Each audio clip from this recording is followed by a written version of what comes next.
Hi. I don't really think you can blame me after you just told me to meet you at the gazebo at the last minute and just ran off as soon as we finished our session. I think I should be given at least 10 minutes of grace for that, don't you? Okay, just keep in mind, if you don't give me grace for that, then I can't guarantee you grace for our session. What a wise choice. Seriously though, how was your day? I peeked into Alvarez's room for a little bit when you were in World Lit and you weren't looking so hot. Are you staying hydrated? Because if not, I have an extra water box that Dickerson gave me after gym if you want it. I know, it rolls off the tongue weird, but that's what it is. It's a box, not a bottle, so I'm not going to call it a water bottle. I'm going to call it a water box. Okay. So, what subject are we working on today? Come on, you know we can't just talk today. Your folks are paying good money to make sure I guide you to the finish line of graduation this year, which is money that I need to pay for university, and I don't want to let them, you, or myself down. You know that I enjoy talking to you, probably more than I should, but World Geo has to come first in this scenario. I did not mean anything by that. Stop trying to trip me up and distract me, alright?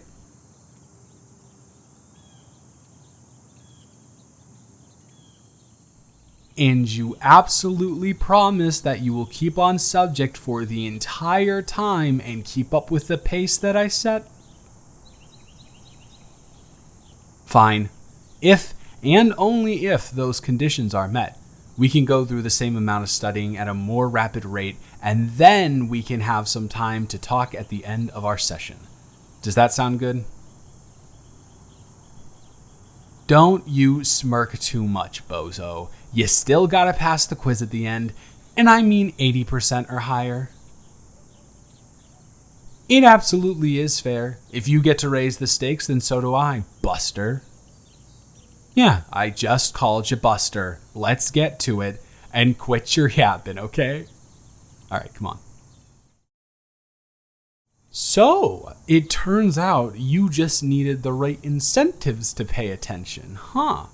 A perfect 100% on a quiz in your worst subject. Are you sure there's not something you've been hiding from me this entire time? Because you seemed so engaged and were actually listening to what I was saying. I'm thoroughly impressed. Aww, are you blushing at me, Short Stack? Yeah, no, I get to call you Short Stack now. There's no reason to get flustered, unless you really have been hiding something from me. You have, haven't you? Well, are you going to tell me, or am I going to have to wait till the end of the year to get it out of you? Fine. I won't push you any further. If your face got any redder, you'd morph into a tomato anyways. Plus, I promised you some conversation, didn't I? So, what do you want to talk about? You want to talk about me? You haven't paid any attention to me this entire semester, and now you want to have a full conversation revolving around me? I was never your enemy. Just because it was kind of impossible to get you focused on studying at the beginning, and I technically work for your parents, doesn't mean I don't care about you and genuinely want you to succeed, even more than myself sometimes.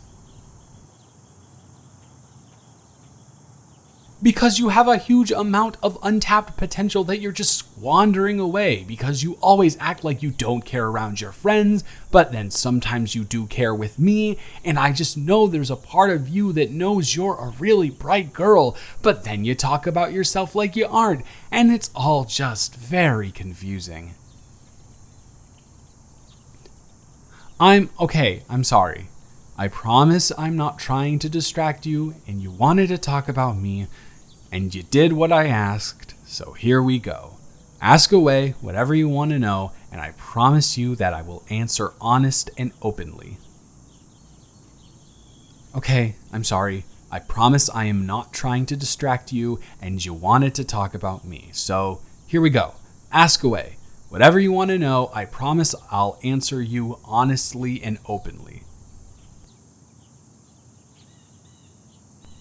Anything but that. Fine. Yeah, Jamie and I are no longer together. Come on, she was not that bad. Well, she wasn't that bad at the beginning, at least. I don't know.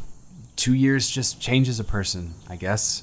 At first, she was this sweet, bubbly girl who was so invested in making the world around her a better place, and I think she let her own world usurp that, and now all she cares about is herself, and not the people she needs to step on to get to where she wants to get.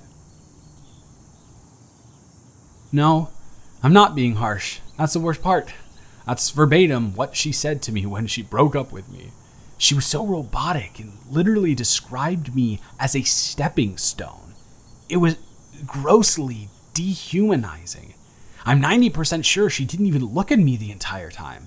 And not the whole looking down and shame thing like most girls do. She was looking past me, as if she had already left me in the dust mentally and was just waiting for the physical realm to catch up. She kept talking about how she outgrew me and she wouldn't have time for me when we went off to different universities. Yeah, I guess it was kind of rude. Who am I kidding? It was super rude. But she has the brains to get away with it, so she does. I really appreciate it. It's a really nice sentiment and all, but you don't have to say all of this just because of what I told you just now. Are you really shocked that I'm kind of skeptical of praise coming from you? You've only really started being cordial with me for the past 3 weeks. Before that, the only time you ever paid attention to me was when you were cheering on your boys picking on all of my friends.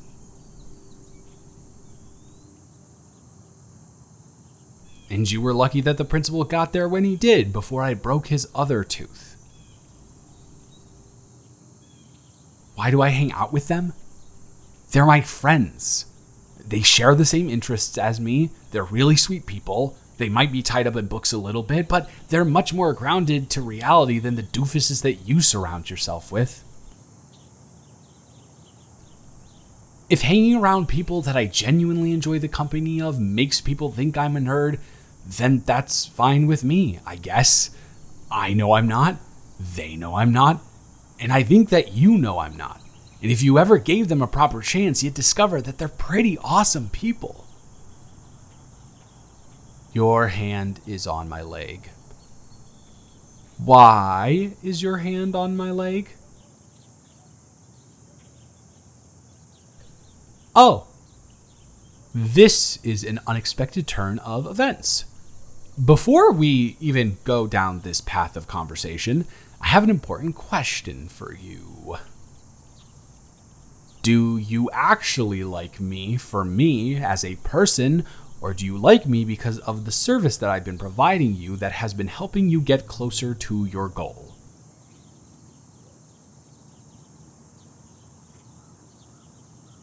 That is literally the sweetest thing that anyone outside of my family has ever said to me. But if you felt that way, why were you so hostile to me at the beginning?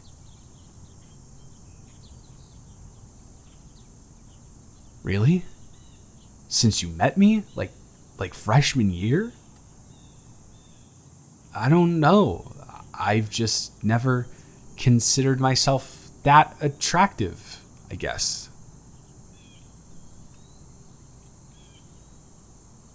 See, when you weave words together like that, I find it very hard to believe that you couldn't ace all of your classes if you paid even a modicum of attention to them. Listen, your hand has been on my leg for the past minute, and I am only a human being, so can I please kiss you?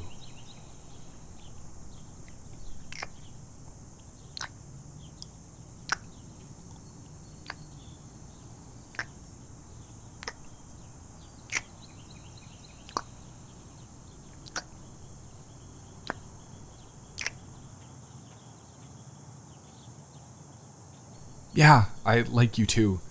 I really like the person that's opened up to me over the past 3 weeks and really cares about their family and friends and loves apple picking and had a race car bed when she was 7. Don't hide your head in your hands. Look at me. It absolutely is adorable. The point is that once I saw who the world doesn't really get to see very often, it wasn't hard for me to fall. That being said, as much as I would love to date you, and I'm kind of flipping out right now, there are a couple lines I won't cross, and I'm very, very serious about them. 1, I won't hang out with your friends. I don't care if you're friends with them, but I've seen them harass and mess up too many kids who have permanent emotional damage from them that will follow them around for the rest of their lives. Morally and ethically, I just can't do that. 2, our first date has to be a normal date that I take you on. Nothing fancy, no reservations that your parents made, just a simple thing where we can just talk and enjoy each other's company. 3, you have to kiss me again.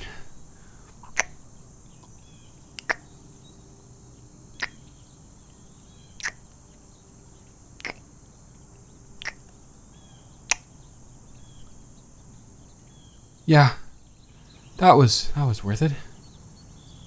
And we are over by 2 minutes. You are free to go. Sure, same time tomorrow. And by the way, you can call me tonight if you want.